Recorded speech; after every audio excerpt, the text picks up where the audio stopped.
आज मैं एक टीएलएम बनाई हूँ जिसको टीचिंग लर्निंग मटेरियल कहते हैं।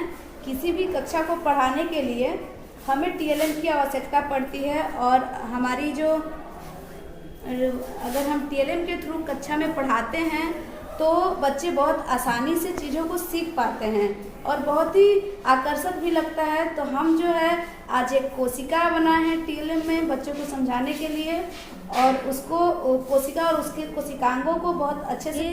कोशिका है जो कि हमारे शरीर की जीवन की जो सबसे मूलभूत इकाई होता है जिसको हम कोशिका और सेल के नाम से जानते हैं, जिसका खोज रॉबर्ट हुक के द्वारा किया गया था।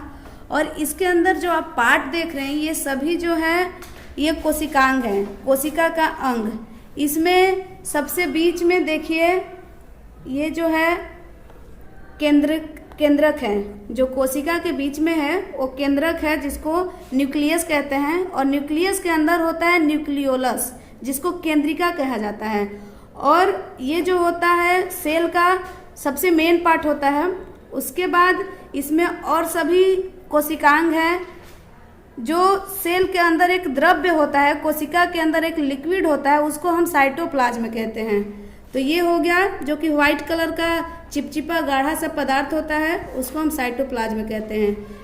अब आते हैं सेल मेम्ब्रेन। सेल के सबसे बाहरी परत को हम सेल मेम्ब्रेन के नाम से या कोशिका झिल्ली या प्लाज्मा झिल्ली के नाम से जानते हैं। तो वो जो होता है कोशिका को एक ढांचा प्रदान करता है और कोशिका को उसके कोशिकांगों की सुरक्षा प्रदान करता है। उसके बाद राइबोसोम, जिसको हम राइबोसोम को इसका काम होता है प्रोटीन का संश्लेषण करना। राइबोसोम हमारे कोशिका में दो तरीके से होते हैं।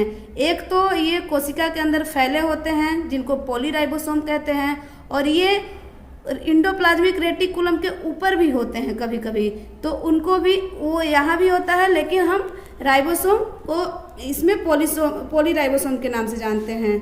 उसके बाद ये हमारा माइटोकॉन्ड्रिया है। माइटोकॉन्ड्रिया जिसको हम कोशिका का श्वसन गृह कहते हैं।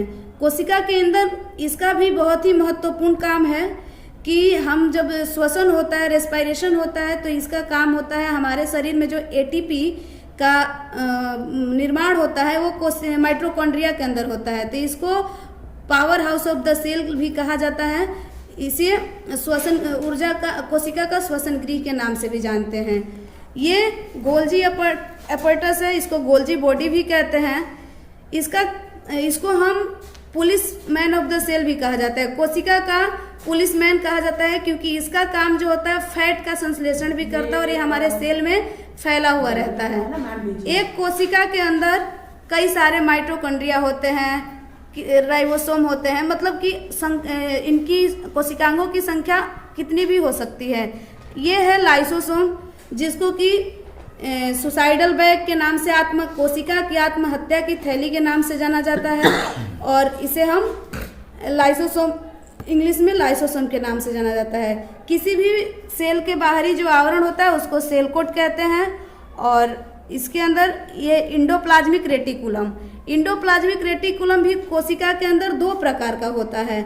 एक रफ इंडोप्लाज्मिक रेटिकुलम जिसको खुरदरा अंतःप्रद्रव्य जालिका कहते हैं, और एक स्मूथ होता है जिसको चिकनी अंतःप्रद्रव्य जालिका कहते हैं। ये दोनों में अंतर क्या है कि जो स्मूथ इंडोप्लाज्मिक रेटिकुलम है वो फैट का संश्लेषण करता है, और जो रफ इंडोप्लाज्मिक रेटिकुलम है वो प्रोटीन का संश्लेषण करता है। यानी रफ कहने का मतलब कि जिस इंडोप्लाज्मिक रेटिकुलम के ऊपर राइबोसोम उपस्थित होता है उसको हम रफ कहते हैं, और जिस पे राइबोसोम अनुपस्थित रहता है उसको हम स्मूथ इंडोप्लाज्मिक रेटिकुलम कहते हैं। तो ये हमारा कोशिका हो गया। अब किसी भी प्लांट का और एनिमल का सबसे महत्वपूर्ण भाग होता है जिसकी भौतिक इकाई होती है। कोई भी जीव जंतु या पेड़ पौधा कोशिका से मिलकर के बना होता है।